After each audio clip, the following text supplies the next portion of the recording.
ወደ አረብ ሀገር ስደት አብርሃም እንድትሄድ ፍጹም አልፈቀደላትም ነበር። ሊያ ግን እንደምንም አግባባቸው። አንዱን ዓመት በትግል ያሳለፈችው ከቀጣሪዋ ባል ጋር ድብብቆሽ እየተጫወተች ነበር። ባል ድምፁን አጥፍቶ መኝታ ቤቷ ዘው ብሎ ገባ። ልብስ እየቀየረች ነበረ። ተፋጠጡ። ተጠጋት።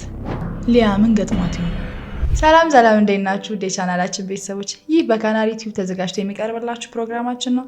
ዛሬ እንግዲህ አንድ ባለ ታሪካችን ታሪኳን ልካልናለች። ለእናንተ ይመጥናል ብለን ባሰብነው መልኩ ታሪኳን እናጋራችኋለን። ለቻናላችን አዲስ የሆናችሁ ካናሪ ቲዩብን ሰብስክራይብ በማድረግና አዳዲስ ቪዲዮዎች ሲለቀቁ የማሳወቂያ መልእክት እንዲደርሳችሁ የደወል ምልክቷን በመጫን ቤተሰብ ይሁኑ። ጋይስ ሰብስክራይብ አድርጉ።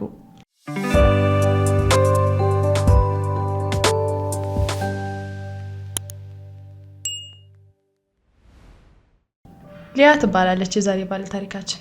አብርሃም ክንዱ ላይ ያለ ሀሳብ ፈልሰስ ብላ የተኛችው ሊያን አተኩሮ ተመለከታት። በውስጡ አንቺ ምን አለብሽ አላት። ወዲያው ግን ፈገግ አለ። በእርግጥ ሴት ልጅ እንዲህ ሀሳቧን ጠላለጥ የምትልበት ወንድ ካለ በጣም የምትተማመንበት ወንድ ነው ማለት ነው። የት እንደሰማው ወይም የት እንዳነበበው አላስታውስም። ወደ ራሱ አስጠግቶ አጥብቆ ሳማት። ሊያ የአይኖቿን ቆብ ለመክፈት እየታገለች አየችው። ብዥ ብሎ ታያት። ለምን እንቅልፍ እንዳልተኛ ጠየቀችው።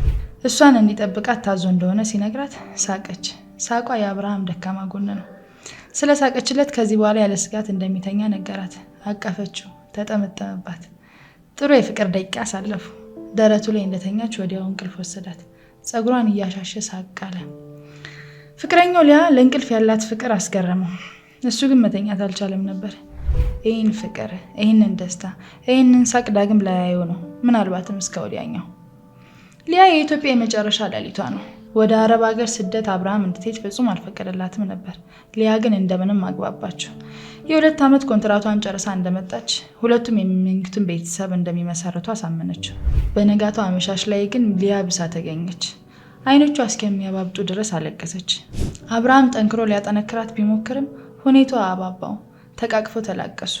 መላቀስ መለያየት አልፈለጉም። ተሳሳሙና ተለያዩ። እሷ ለልቡ እጅግ እየቀረበች ለአይኑ ግን በጣም እየራቀች መጣች። ሰላም ደርሻለሁ እስክትለው ድረስ አብርሃም ልቡ በፍርሃት እየራደ ውስጡ አንዳች ጥሩ ስሜት ሳይሰማው በሄደች በሁለተኛው ቀን ሰላም እንደገባች ደውላ ነገረችው። 2 ዓመት የ12 ዓመት ያህል ለአብርሃም ረዝሞበታል። ቶሎ ሰርታ የተደላደለ ኑሮ እንደሚኖሩ ለአብርሃም ቃል ገባችለት። ለፍቅሯ ታምኖ ጸንቶ የጠበቃት ጀመር። በድምፅ ብቻ የቆየው ናፍቆትና ፍቅራቸው ለዓመታት ያህል ዘለቀ። አብርሃም የራሱ ጣውላ መሰንጠቂያ ያለውና የራሱን ቤተሰብ የሚደጉመው በዚሁ ስራው ነበር። ነገር ግን ምንም ያህል ቢቸግረው ሊያ የምትልክለትን ገንዘብ አንድም ብር ሳይነካ ያስቀምጥላት ነበር።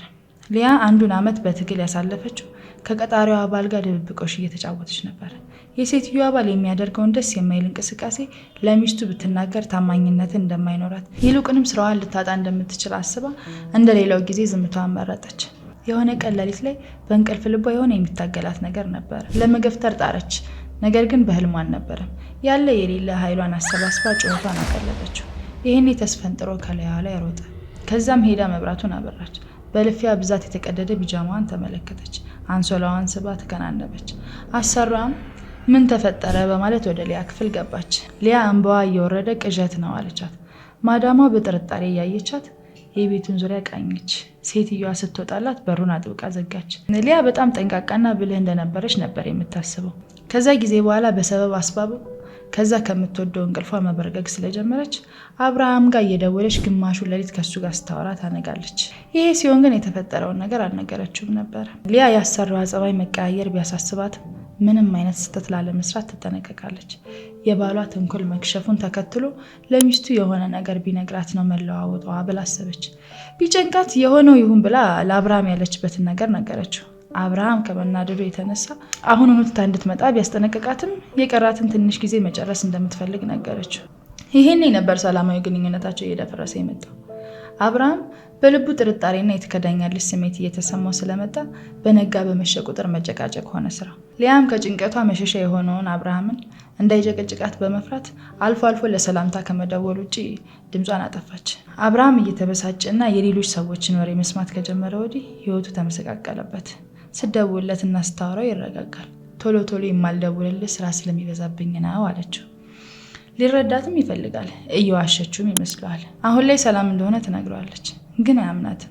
እሷም እውነቷን አልነበረም። ፈተናዋ እየከበደባት መጣ። አሳሪዋ ከባሏ ብሳ ቁጭ አለች። በነገሮች ሁሉ ጠመደቻት። አብርሃም በጣም የሚወዳትና የሚሳሳላት ሊያ ከወትሮ በተለየ መልኩ ድምጿ ጠፋበት። ብዙ ሺህ መልእክት ያስቀምጥላታል። በፈለግሽበት ጊዜ እኔ አልጨቃጨቅሽም፣ ብቻ ደህና መሆንሽን አሳውቂኝ ነበር የሚላት። ከወደ ሊያ የሚሰማ ግን አንዳችም ኮሽታ ድምፅ ጠፋ። አብርሃም ጭንቀቱን ለመርሳት መጠጥ ስር መደበቅ ጀመረ። ከመጥፋቷ በፊት ለመምጣት 6 ወራት ገደማ እንደቀራት ነግራው ነበር። ትሙት ትኖር ትድላት ትጎሳቆል ሳይታወቅ ግን 3 ወራቶች አለፉ። ለ3 ወራቶች ሙሉ ሳይታክትና ሳይሰለች የጽሁፍና የድምፅ መልእክት ያስቀምጥላታል። ሊያ ምን ገጥሟት ይሆን? ሊያ ምንም ብትጠነቀቅም አንድ ቀን ግን ቤት ውስጥ ብቻዋን እያለች ባል ድምፁን አጥፍቶ መኝታ ቤቷ ዘው ብሎ ገባ። ልብስ እየቀየረች ነበረ። ተፋጠጡ። ተጠጋት። ለጥንቃቄ ሁሌ አጠገቧ የማይለያት አጠር ያለ ቢላዋ ነበረ። ከትራሷ ውስጥ መዘዘችው። ይቀጥላል።